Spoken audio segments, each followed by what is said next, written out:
this is Paddy O'Flaherty. The headlines: 3 men with Loyalist paramilitary connections are held after the shooting of Bernadette McAliskey and her husband, and a UDR man is murdered in Warren Point. The High Court's been told the Craigavon housewife who died after a fire in her house had been sprinkled with petrol. A Coleraine woman dies in a lunchtime fire in her home. With the news in detail, here's Michael Kerr. The police are still questioning 3 men after the shooting this morning of Mrs. Bernadette McAliskey. She and her husband were both seriously wounded when gunmen burst into their home at Coal Island at breakfast time. They've been flown to Musgrave Park Hospital in Belfast and are now being treated in the intensive care unit, but their lives are said to be in no danger. Peter Gould reports. The 3 men now in custody are believed to be members of the Loyalist terrorist group the Red Hand Commandos. They were picked up by an army patrol only minutes after the shooting at Mrs. McAliskey's isolated home at Derry Loughlin. It's understood they're being questioned about a number of crimes, including the murder of other prominent members of the H-Block's campaign, Noel Little, Ronnie Bunting and Miriam Daly, and the killing of the Irish Independence Party councillor John Turnley. Mrs. McAliskey and her schoolteacher husband Michael both received gunshot wounds to the body when the gunman burst in, but the couple's 3 children were not hurt. Mrs. McAliskey has always been considered a possible target for such an attack, and it's understood that the security forces have kept an eye on her home. When the attack came this morning, a uniformed army patrol was nearby. They heard the shooting and detained the 3 men before they reached their car. Mrs. McAliskey and her husband were both flown by helicopter to Musgrave Park Hospital in Belfast. They're being treated in the intensive care unit, but are said to be in no danger. A part-time major in the UDR was murdered at Warren Point Harbour Customs Office, where he worked as a senior customs official. He was Mr. Ivan Toombs, aged 42, who'd been in the UDR for 10 years. Nick Witchell reports. Mr. Toombs's killers, 2 youths on a motorbike, rode up to the customs office shortly after 11 o'clock. Inside, one of them held a customs official at gunpoint, while the other went around the building until he found Mr. Toombs alone in his office. The gunman shot him several times with a handgun. Mr. Toombs had been in the UDR for a number of years. About 4 years ago, he was wounded when terrorists tried to kill him at Newry Customs Post, where he was then working. Shortly after that attack, he moved to the Warren Point Customs Post. In all, he'd been in the customs service for 23 years. He was married with 5 children, aged between 4 and 16. He's the 107th member of the UDR to be murdered. The Provisional IRA in South Down have admitted carrying out the murder.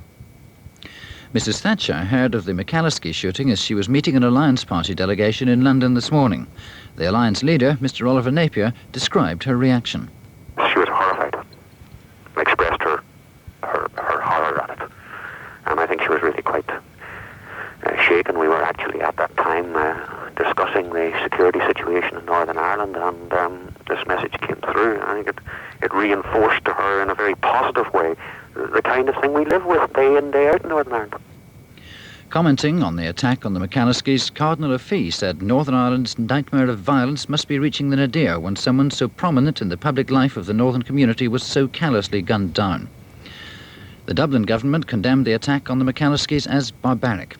Mr. Austin Curry of the SDLP, who lives near the McAliskeys, said he had hoped that the total futility of violence for settling political argument was being recognised. The Sinn Féin president, Mr. Rory O'Brody, said the attack on the McAliskeys was directly related to the struggle for political status for Republican prisoners. He said it followed the pattern of attacks on H-Block campaigners such as John Turnley, Miriam Daly, Ronnie Bunting and Noel Little.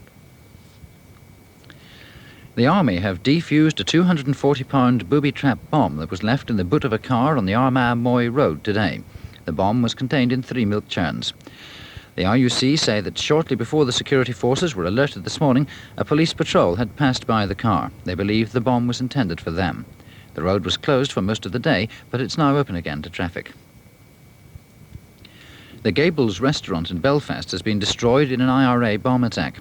The police say staff at the restaurant in Botanic Avenue were held up by 3 masked men, and 3 bombs went off shortly afterwards.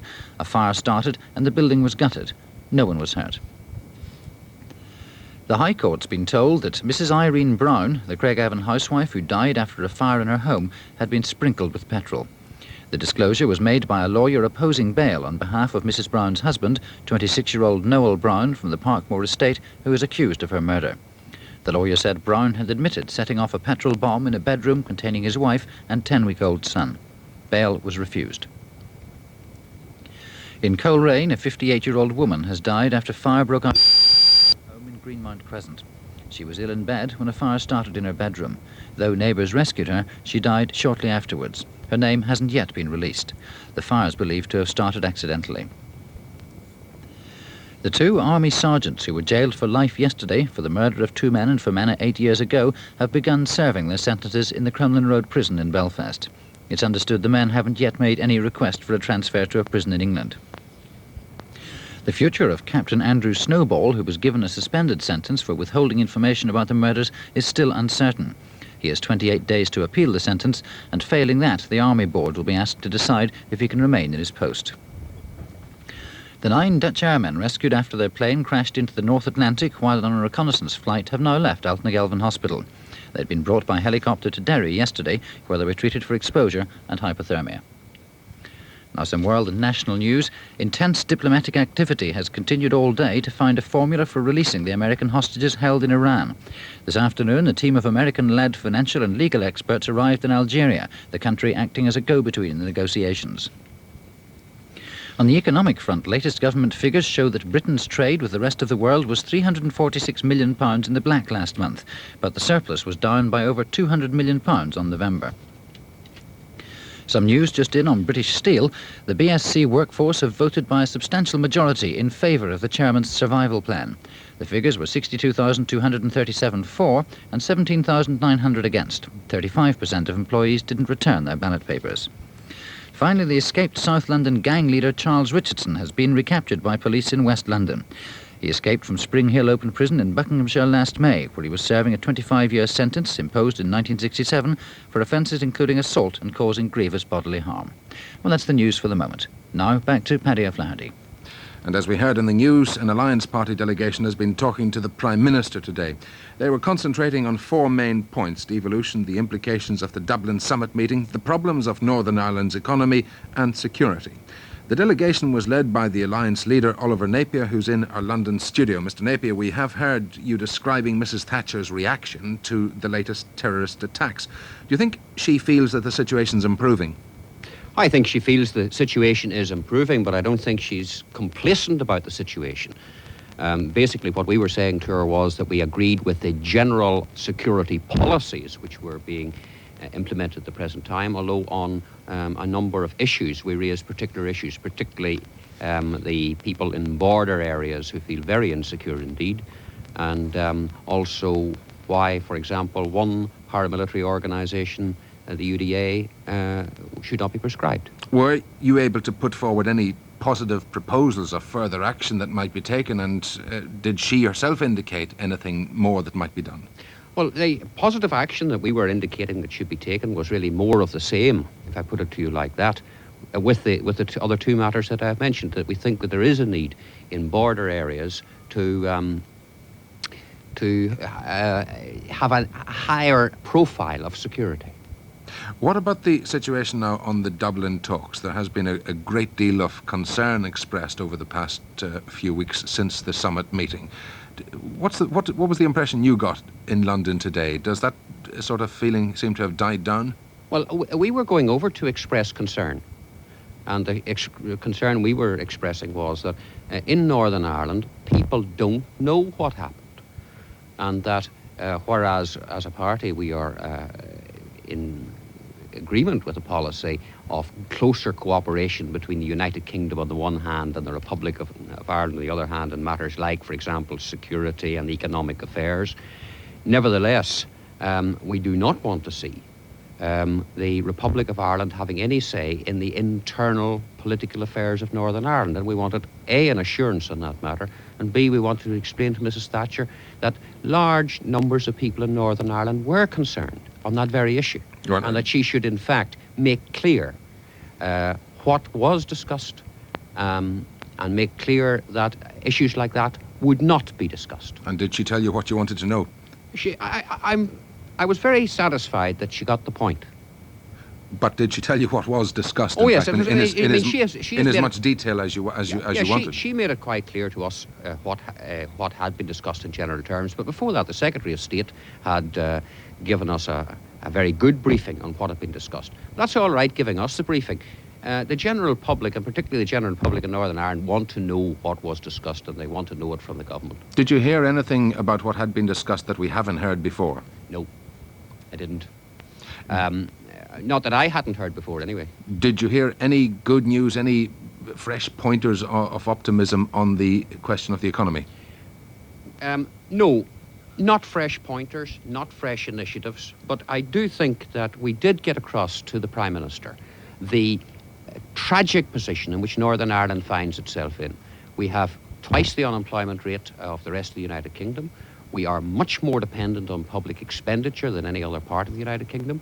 And manufacturing jobs now being lost may never be replaced. And the cost of replacement of those jobs is totally out of all proportion to the cost of actually maintaining them during the period of the recession. Oliver Napier in London, we'll leave it there. Thank you very much. Thank you.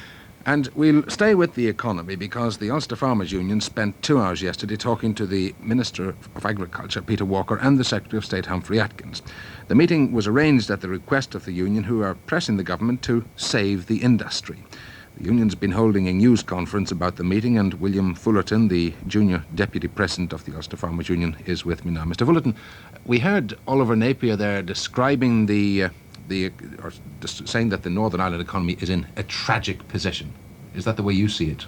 Yes, I think that would be a fair summing up of the whole economy, of which Northern Ireland agriculture, forms a very extensive part. But you do seem to see agriculture as being in a much worse position. The expression you used to me earlier was that the industry needed to be saved. That is exactly so, Paddy, because agriculture is somewhat different from manufacturing, because manufacturing, they can close the factory door, the workers be paid off, they draw unemployment benefit, they draw social security, and that is how it is done. Whereas farmers will take a much lower standard of living to save their birthright, to save their farm, to save their home, to save their personal belongings. They cannot draw unemployment benefit. They're self-employed, the majority of them. And when they sink to the level of having to accept supplementary benefit, as some of them do have, and are having at this moment in time, because their farms are becoming no longer viable, we believe that a disastrous situation has been reached. Is it going to get worse? Well, this was the purpose of our meeting yesterday with the Secretary of State and Peter Walker, and I think I would be saying that we have now got the message through to the Secretary of State, because the figures for net farm income, for bank borrowings, really have got the message across to the Secretary of State. But is our position here worse than the situation in the rest of the UK? Oh, very much so. Very much so. Our input costs are higher, energy, fertilisers. We have to re-export our products across the Irish Sea again, something we're prepared to carry, incidentally. But the competitiveness of our products must be maintained. Well, do you think that Peter Walker didn't appreciate the differences that exist up until now? Up until now, he did not appreciate the difference in the structure of our agriculture, where we're largely family farms of over 3/4 of them are one-man units. And his image sometimes of farming is the large estates in the eastern part of England, which are entirely different. Very briefly, do you feel a little happier now? A very little happier. To quote the President today, he was encouraged, but he must emphasise that no promises were made by the Secretary of State yesterday. William Fullerton, thank you very much. The committee appointed by the government last November to examine the workings at Harlan and Wolff's has been visiting the shipyard this afternoon. The team consists of the chairman of the yard, Alex Cook, and 3 leading cross-channel businessmen. They're expected to make their first report in about a couple of months' time, and Michael Nesbitt is at the shipyard now in the radio car. The review team have been spending the afternoon in discussion with senior management and the Joint Consultative Committee, which consists of both management and the unions. The purpose was to see how receptive they would be to any proposed restructuring of the shipyards. The body's brief is to examine possible areas of diversification which could be brought in, which would use the existing labour skills and industrial machinery, and as well as that, to highlight areas which are being underutilised. The body's chairman is Sir Patrick Meany, the managing director of the British holding company Thomas Tilling. I asked him if he thought the yard was being underused. Yes, it is being underused over a long-term period. At this precise moment in time, in fact, they're overused, but this is, if you like, a bump in the normal line, and certainly they're not able to see that in the longer term they will be able to fully utilise the shipyard resources. So the scope for major diversification, are there also the facilities? Well, this is a difficult question to answer. Clearly there are some tremendous skills at Harlan and Wolff, both in the men and in the facilities and equipment. but it is in heavy engineering. Heavy engineering at large is not enjoying the greatest of success at the moment across the world, and therefore we have got to examine with some imagination whether these facilities can be used for perhaps lighter engineered products. And at this moment I just cannot give you a constructive comment. Our aim will be to come up with the widest possible spectrum of ideas for using this yard. Does this also mean that there might be a joint operation involving Holland and Wolff and another large company? It could well be. We've certainly, my remit and the team's remit is to look at the widest possible range of options, including joint ventures. Have you found the unions and the management amenable to any ideas which you have brought up today? I've found that the management and the unions, and indeed all the workers and management that we've talked of on our tour of the yards, are very willing to listen to any suggestions that we can put up which would make effective use of their tremendous range of skills. However, clearly the very fact of its long traditions as a shipbuilder means that there are a considerable number of problems, both in the demarcation lines between trades and indeed in their own traditional love and experience of shipbuilding. And so therefore it could be some time before we've got total acceptance on this point, but luckily that's not my remit. My remit's to recommendations is up to the government and subsequently of course the management and employees here to look at those prospects on which one might say the best side of their bread is buttered. That report from the shipyard by Michael Nesbitt. As you might have heard this morning, the organisation campaigning for better security in County Fermanagh has published a large advertisement in the Daily Telegraph today under the headline War Against Our Civilisation. The advertisement is published by the Committee for the Defence of British Democracy. One of the committee's members is Lord Brookborough. He told me today that if the fight against terrorism is to be won, moral support is needed as well as military activity, and I asked him what they're asking people to do. The object is to try and enlist the support of the citizens of the United Kingdom in order to fight and beat terrorism. Now, of late, we've had an increased security presence, but if we're going to win any of these battles or any of these fights, we have got to not only win militarily with the security forces, but we've also got to have the moral support from the rest of the community. So what exactly are you asking the citizens of the rest of the UK to do? To show their support by getting in touch with us or their members of Parliament. See, I think the Northern Ireland office, the British government, has really failed to understand how very, very much people who are under attack, and we have been under attack and are under attack, how much we need assurance. For instance, the meeting with the Prime Minister and Mr. Hockey produced a considerable amount more uncertainty. And what we want is to enlist their support. Is the constitutional situation the factor that is uppermost in the minds of the people in the area you're concerned about? No, the security situation is uppermost in our minds. There are murderers who are freely operating across the border in spite of the improved cooperation with the Garda. But you can't get away from the fact that until yesterday, when those soldiers were convicted of 2 murders, that not a single other person has been apprehended or convicted. And there are some 60 murders that have been committed in this area in the last little while.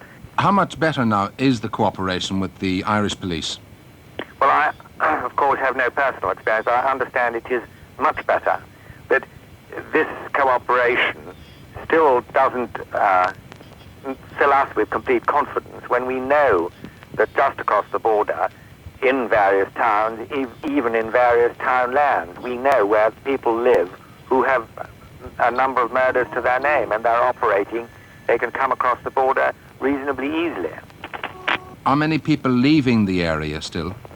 No, but there's a lot of uncertainty. There are a lot of people who, if they could get a fair price for their business or for their farm, would consider leaving. Lord Brookborough.